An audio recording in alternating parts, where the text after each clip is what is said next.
സംശയമില്ല, ഇതൊരു പാർട്ടി സമ്മേളന വേദിയാണെന്നേ തോന്നുകയുള്ളൂ. അതുമാത്രമല്ല, നവകേരള സദസ്സിന്റെ സമയത്ത് ഇതേ ക്ഷേത്രത്തിനെതിരെ തന്നെയാണല്ലോ ഹൈക്കോടതിയിൽ പരാതി പോയതും ഹൈക്കോടതിയുടെ ഒരു ഉത്തരവ് നൽകിയതും. ക്ഷേത്രങ്ങളെ ഈ രാഷ്ട്രീയം കളിക്കുവാനുള്ള വേദികളാക്കരുത് എന്ന്, രാഷ്ട്രീയ പരിപാടികൾ നടത്തുന്നത് വേദികളാക്കരുത് എന്ന്. അതൊന്ന് പറഞ്ഞോട്ടെ. ദീപു, നവകേരള സദസ്സുമായി ബന്ധപ്പെട്ട് ഇവിടുത്തെ വിശ്വാസികളൊന്നും അല്ല പോയത്, ഒരു കോൺഗ്രസിന്റെ പ്രവർത്തകരാണ് അതിന് പോയത്. ഇവിടെ നടത്താൻ പറ്റില്ല. ഈ നവകേരള സദസ്സ് കേരളമൊട്ടാകെ നടന്ന് അതിന്റെ ഒരു അരയുള്ളി, അതിന്റെ ജനങ്ങളുടെ ഒരു പങ്കാളിത്തവും എല്ലാം കണ്ട് വിരളി പിടിച്ചുകൊണ്ട് എന്തെങ്കിലുമൊക്കെ ചെയ്യണമെന്ന് കരുതി ഒരു കോൺഗ്രസിന്റെ പ്രവർത്തകൻ പോയി ചെയ്തതാണ്. ഹൈക്കോടതിയിൽ ഒരു ഉത്തരവ് പിന്നെ കേസ് കൊടുക്കുമ്പോൾ ഹൈക്കോടതി വേറൊന്നും ചോദിക്കില്ല. അപ്പൊ പല വിധികളുമാണെന്ന് അറിയില്ല. ആ വിഷയം അത് അറിയാമല്ലോ. അപ്പൊ അതുകൊണ്ടാണ് സംഭവിച്ചത്. കൃത്യമായിട്ട് പറയുന്നുണ്ട് ദീപു. 2023 ഡിസംബറിലാണല്ലോ ജഡ്ജ്മെന്റ് വന്നത്. കോൺഗ്രസ്സുകാരൻ എന്താ കോടതിയിൽ പോകാൻ വേണ്ടി? ഇവിടെയുള്ള ആള് പോലും അല്ല, അങ്ങനെ അതാണ് പറഞ്ഞത്.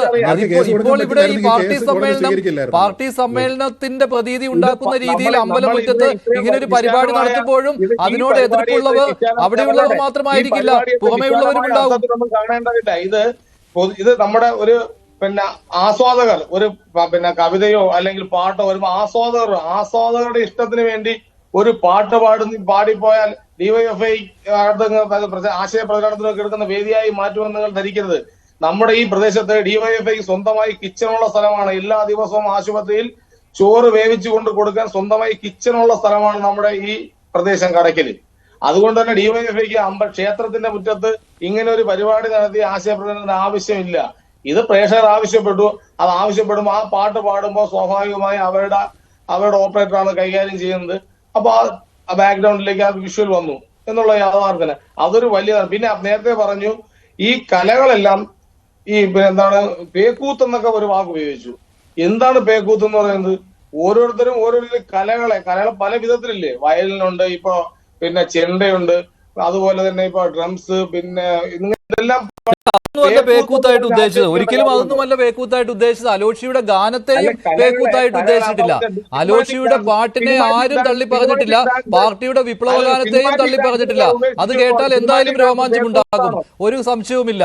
പക്ഷെ അങ്ങനെയല്ല, ഈ അമ്പലനടയിൽ ഇങ്ങനെ പാർട്ടിയുടെ പതാക പാറി കളിപ്പിക്കുന്നതും അതുപോലെ തന്നെ ലാൽ സലാം പാടുന്നതും അതുപോലെ തന്നെ എന്താണ് അല്ലല്ല അരിവാൾ ചുറ്റി കണ്ടിരുന്നുവല്ലോ. നാടകത്തിന്റെ അവസാനം ചെങ്കൊടിയും പിടിച്ചുകൊണ്ട് പോകുന്ന ഒരു അവസാന സീനുണ്ട് ഇല്ലേ? ചെങ്കൊടിയും പിടിച്ചുകൊണ്ടുപോകുന്ന അവസാന സീനുണ്ട്. അതുപോലെ സാംബശിവന്റെ കഥാപ്രസംഗങ്ങൾ ആൾക്കാര് പിന്നെ എത്രയോ ദൂരെ നിന്നാണ് ഇത് കാണാൻ വരുന്നത്. അന്നൊന്നും ഇല്ലാത്ത വികാരമാണ്. ഈ കഴിഞ്ഞ ദിവസം നമ്മളിവിടെ നടന്നു കോൺഗ്രസിന്റെ സാഹിതിയുടെ നാടകം മുച്ചീട്ട് കളിക്കാരന്റെ മകൾ, അതിവിടെ നടന്നാണ്. കോൺഗ്രസ് സംഘടനയുടെ അല്ലേ സാഹിതി എന്ന് പറയുന്നത്. KPSCയുടെ നാടകങ്ങൾ ഇവിടെ നടന്നില്ലേ? നമ്മള് ഇത് വരുമ്പോ പിന്നെ ഗാനമേള വരുമ്പോ നമ്മൾ ആവശ്യപ്പെടാറുണ്ട്, ഏതാണ് നാടക ഗാനങ്ങൾ ആവശ്യപ്പെടാറുണ്ട്, അവർ പാടാറുണ്ട്. മനസ്സിലായില്ലേ? അപ്പൊ ഇതെല്ലാം നമ്മള് ആവശ്യമില്ലാത്തൊരു ചർച്ചയിലേക്കും ആവശ്യമില്ലാത്ത മനുഷ്യരെ തമ്മിലടിപ്പിക്കുന്നതിലേക്കും കൊണ്ടുപോവുകയാണ്. ഇവിടെ ഇതുമായി ബന്ധപ്പെട്ട് ഒരു പ്രശ്നമില്ല. ആ പരിപാടി കഴിഞ്ഞു. അടുത്ത ദിവസം വിനീത് ശ്രീനിവാസന്റെ പരിപാടി, അടുത്ത ദിവസം തിരുമാലി എന്ന് പറയുന്ന ഒരാളിന്റെ ഒരു പരിപാടി. ഒരു ചോദ്യം ചോദിച്ചോട്ടെ, ഒരു ചോദ്യം ചോദിച്ചോട്ടെ. അവിടെ ആൾക്കാർ ഏതെങ്കിലും ഭക്തിഗാനം വേണമെന്ന് ആവശ്യപ്പെട്ടിരുന്നോ?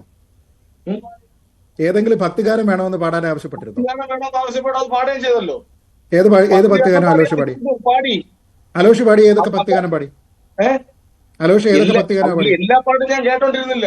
അവിടെ പാടി അലോഷി പാടി ഏതൊക്കെ ഭക്തിഗാനം നിങ്ങൾക്കറിയാം? അല്ല, ഈ പാടിയ പാട്ടെല്ലാം അവിടെ കേട്ടോണ്ടിരിക്കുകയോ ഒന്നും അല്ല എന്റെ പണി. ഞാൻ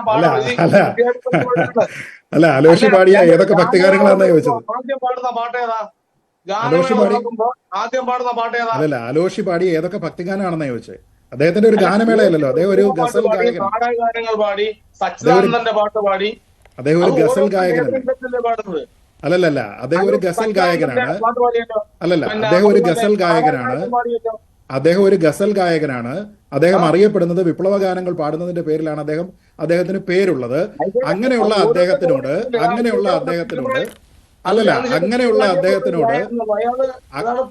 ഞാൻ പറയുന്നത് താങ്കളൊന്ന് കേൾക്കും. തിരുമാലി റാപ്പ് മ്യൂസിക് അതല്ല തിരുമാലി അല്ല ഞാൻ പറഞ്ഞത് വിനീത് ശ്രീനിവാസനുമല്ല. ഞാൻ പറയുന്നത് ഭക്തി ഈ അമ്പലത്തിൽ വിനീത് പരിപാടി ശ്രീനിവാസനും നടത്തുമ്പോൾ വിനീത് ശ്രീനിവാസനും ഭക്തിഗാനങ്ങൾ അതുകൊണ്ട് ഏതൊക്കെ ഭക്തിഗാനങ്ങൾ അവിടെ ആൾക്കാർ ആവശ്യപ്പെട്ടു അല്ലല്ല അങ്ങനല്ല ഏതൊക്കെ ഭക്തിഗാനങ്ങൾ ആവശ്യപ്പെടുകയും ബാക്ക്ഗ്രൗണ്ടിലെ LED ബോളിൽ ഏതൊക്കെ ദേവിയുടെ ചിത്രങ്ങൾ ദേവന്മാരുടെ ചിത്രങ്ങൾ അലോഷിയുടെ ഗാനമേളയിൽ കാണിച്ചു എന്നുള്ളതാണ് എന്റെ ചോദ്യം. അത് ആവശ്യപ്പെട്ടത് പാടിയിട്ടുണ്ട്. അതാണ് പ്രശ്നം. അതിനാണ് സെറ്റ് ചെയ്യാന്ന് പറഞ്ഞത്. പക്ഷേ അതിനാണ് സെറ്റ് ഇവിടെ അതാണ് പറഞ്ഞത്, പാർട്ടി ചിഹ്നവും അതിനാണ് സെറ്റ് പാർട്ടി ചെയ്യുന്നത് കൊടിയും പറയുന്നത്. ഡിവൈഎഫ്ഐയുടെ കൊടിയും ഇതെല്ലാം വന്നത് ഈ പാട്ടിലാണ്. അതുകൊണ്ടാണ് പറഞ്ഞത് അവിടെ പാർട്ടിയുടെ ഒരു രാഷ്ട്രീയ പ്രചാരണ കേന്ദ്രമായിട്ട് മാറി എന്നുള്ളത്. അതല്ലാതെ വേറെ ഏത് പാട്ട് ആവശ്യപ്പെട്ടു എന്നാ ചോദിച്ചത്? വേറെ ഏത് പാട്ട് ആവശ്യപ്പെട്ടു എന്നാ ചോദിച്ചത്? വേറെ ഏതൊക്കെ ദൈവങ്ങളുടെ വേറെ ഏതൊക്കെ ദൈവങ്ങളാണ് അലോഷിയുടെ ഗാനമേളയിലെ ബാക്ക്ഗ്രൗണ്ട് LED ബോളിൽ ഉണ്ടായിരുന്നത്? 2 പാട്ടാണല്ലോ പാടിയത്. ബാക്കിയെല്ലാം ഈ ബാക്കി എന്താണ് ആവശ്യപ്പെടുന്നതും ഇത് വിനീത് ശ്രീനിവാസൻ വന്നു. ശരി, ഞാൻ ഡോക്ടർ GV ഹരി, സാംബശിവന്റെ കഥാപ്രസംഗങ്ങൾ നടന്നിട്ടുണ്ടല്ലോ അമ്പലമുറ്റത്ത്. അതുപോലെ തന്നെയാണ് പഴയ നാടകങ്ങളുടെ കാര്യമൊക്കെ പറയുന്നത്. അന്നൊന്നും ആർക്കും ഒരു വിഷമവും ഉണ്ടായിരുന്നില്ല. ഹരി നോക്കൂ മഞ്ജുഷേ, ഇതിനകത്ത് ഞാനിപ്പോ ഡോക്ടർ ജയരാജും അതോടൊപ്പം ദീപുവും പറഞ്ഞ ഒരു കാര്യത്തോട് ഞാൻ യോജിക്കുന്നു. അമ്പലങ്ങൾ എന്ന് പറയുന്നത് ഒരു കൾച്ചറൽ സെന്റർ തന്നെയാണ്. അതിനകത്തൊന്നും എനിക്കൊരു സംശയമില്ല. പക്ഷെ കൾച്ചറലെസ് പ്രോഗ്രാം നടത്താനുള്ള പരിപാടിയല്ല ഈ അമ്പലങ്ങൾ എന്ന് പറയുന്നത്, മനസ്സിലായില്ലേ? കൾച്ചറൽ പ്രോഗ്രാമാണ്. അപ്പൊ നോക്കൂ, വെള്ളാരം കുന്നിലെ പൊന്മുളം കാട്ടിലെ പുല്ലാങ്കുഴലൂതും കാറ്റേവാ, ഇത് നാടകഗാനാണ്. അപ്പൊ ഈ നാടകഗാനം എഴുതിയത് ONV ആണ്. അത് സംഗീതം ചെയ്തത് ദേവരാജനാണ്, സുലോചനയാണ് അത് പാടിയത്. ഈ ഗാനങ്ങൾ കേരളത്തിലെ ഒരുപാട് അമ്പലമുറ്റത്ത് പാടിയിട്ടുണ്ട്. നിങ്ങൾ തന്നെ കമ്മ്യൂണിസ്റ്റ് ആക്കി. നേരത്തെ ഇവിടെ ദീപ് ചോദിച്ച പോലെ ഞങ്ങളുടെ നാടക സംഘം സംസ്കാര സാഹിതിയുടെ മഹേഷ് നേതൃത്വം കൊടുക്കുന്ന മഹേഷ് ഇപ്പൊ അവിടെ അഭിനയിക്കുകയാണ്. അതിലൊന്നും ഞങ്ങൾക്ക് ഒരു പരാതിയില്ല. ഇപ്പൊ നേരത്തെ ശ്രീത്ത് കൃത്യമായിട്ട് പറഞ്ഞല്ലോ, ഈ പാട്ടിനോടല്ല നമ്മുടെ എതിർപ്പ്.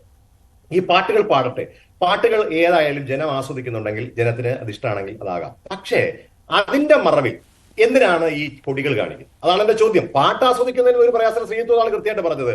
ഒരു കാര്യം കൂടി ഞാൻ പറയാം. പണ്ട് ഈ മാജിക് ഷോ തുടങ്ങുന്ന കാലഘട്ടത്തിൽ, ഇപ്പൊ മുതുകാട് സാറിന്റെ കാര്യം എന്നല്ല ഞാൻ പറയുന്നത്, ചെറിയ ചില്ലറ മാജിക് ഒക്കെ അവതരിപ്പിക്കുന്ന ആളുകൾ ഒരു കൂട്ടുകാരെ കൂടെ കൊണ്ടുവരും. ഒരു കൂട്ടുകാരെ കൂടെ കൊണ്ടുവന്നിട്ട് ഏറ്റവും പുറകിൽ ബാക്കിൽ ഇരിക്കാൻ പറയും അവനോട്. എന്നിട്ട് പറയാം, ഈ മാജിക് തുടങ്ങുന്ന സമയത്ത് ആരെങ്കിലും ഒരാൾ വരും, എന്താ പറയുക, അവൻ ചാടി കഴിഞ്ഞിട്ട് കൈമൊക്കിയിട്ട് വരും. മനസ്സിലായില്ല? അവൻ ചാടി കൈമൊക്കിയിട്ട് വരും. ബാക്കി മാജിക് കണ്ടോണ്ടിരിക്കുന്നത് അവന്റെ പോക്കറ്റിലുള്ള സാധനങ്ങളൊക്കെ ഇയാൾ തന്നെ എടുത്ത് കൊടുത്ത് കാണിക്കും എന്ന് പറയുമ്പോൾ നേരത്തെ പ്രീ ഡിറ്റർമിന്റ് ആണ്. നിങ്ങൾ ആ വിഷ്വൽ നോക്കൂ, ആ മനോഹരമായിട്ടുള്ള വിഷ്വൽ. ആ വിഷ്വൽ ഈ ക്ഷേത്ര ആരാധനാലയത്തിൽ അല്ലെങ്കിൽ ക്ഷേത്ര അമ്പലത്തിനകത്ത് ഓഡിറ്റോറിയത്തിൽ അതിനെ ഞാനൊരു മനോഹരമായിട്ടുള്ള സംവിധാനമായിട്ടാണ് കാണുന്നത്. തെറ്റൊന്നുമില്ല. ഇതിനെ നിങ്ങൾ ഇവിടെ കൊണ്ടുവന്ന് ഈ അമ്പലത്തിനകത്ത് കൊണ്ടുവന്ന് ഇത് കാണിക്കേണ്ട കാര്യമില്ല. അത് തെറ്റ്. ഒന്ന്, അത് നിങ്ങൾ അംഗീകരിക്കും. 2, ജയരാജ് പറഞ്ഞല്ലോ, ജയരാജ് പറഞ്ഞൊരു പ്രധാനപ്പെട്ട കാര്യം, ഞങ്ങൾ പൊതിച്ചോറ് കൊടുക്കുന്നുണ്ട്. ഞാൻ അതിലൊന്നെതിരല്ല. കേരളത്തിൽ ഏറ്റവും കൂടുതൽ ഈ പറഞ്ഞതുപോലെ ഈ മെഡിക്കൽ കോളേജിൽ തിരുവനന്തപുരത്ത് ഞാൻ കണ്ടിട്ടുള്ളത്, അവിടെ മെഡിക്കൽ കോളേജിൽ വളരെ നല്ല പദ്ധതിയാണ്. ആ പദ്ധതിയൊക്കെ നടത്തി നിങ്ങൾക്ക് ഈ വോട്ടൊന്നും വേണ്ടെങ്കിൽ പിന്നെ നിങ്ങൾ എന്തിനാണ് ഈ ക്ഷേത്രത്തിലോട്ട് വോട്ട് വരുന്നത്? നിങ്ങൾക്ക് ആ പൊതിച്ചോറ് കാണിച്ചാൽ പോരെ. ഇപ്പൊ ഇവിടുത്തെ പ്രശ്നം എന്ന് അറിയോ മഞ്ജുഷേ? അതായത് BJP-ക്കാര് കൊടികെട്ടി കൊണ്ടു പോകുന്നതാണ്. ഞാൻ അതിനെ എതിർക്കുന്ന ആളാണ്. ഇപ്പൊ കഴിഞ്ഞ ദിവസം ഇപ്പൊ ആറ്റുകാൽ പൊങ്കാലയ്ക്ക് നടന്നൊരു സംഭവം ഞാൻ പറഞ്ഞുതരാം.